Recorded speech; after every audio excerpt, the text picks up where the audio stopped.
l'arrière-arrière-arrière-grand-père, l'aïeul de Shmuel Hanavi, c'est un grand tzaddik qui a très mal tourné. Korach.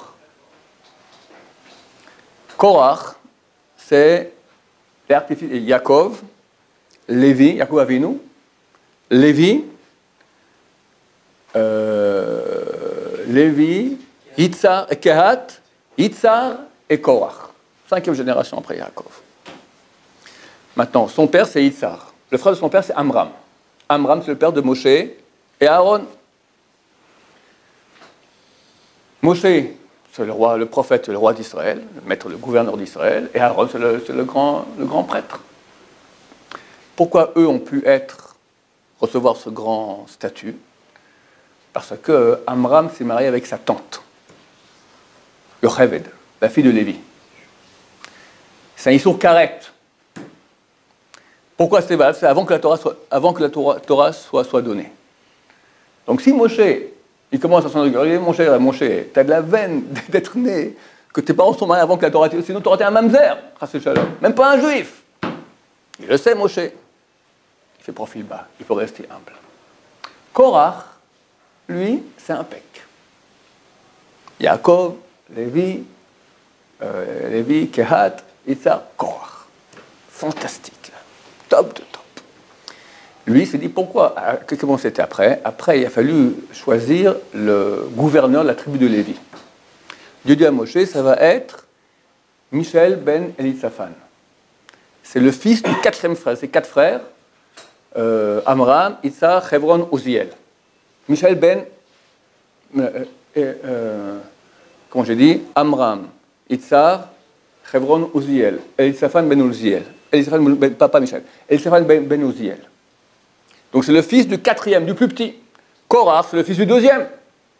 Eh oh! Moshe Aaron, c'est les 2 fils d'Amram. Moi c'est le suivant, c'est moi qui dois recevoir. Moi, je suis le prince de la tribu de Lévi. Vous prenez le dernier. Je ne suis pas d'accord.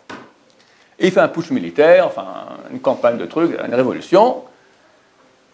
Mais tu ne connais pas cette loi qui dit qu'il faut avoir une caisse de bestioles vénéneuses derrière toi? Toi, tu es super clean. Il dit c'est faux cette loi-là. Preuve en est.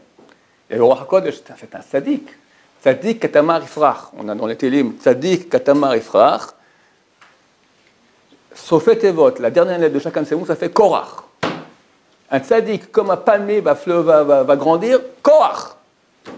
À la fin des temps, il est encore en train de se faire bouillir en enfer. À la fin des temps, il aura purgé sa peine, il sera bien, il sera sadique. Mais c'est un très grand homme, il voyait le futur. Il voit que descend de lui Shmuel Hanavi. Shmuel Hanavi qui équivaut à Moshe, Aaron et 2 réunis.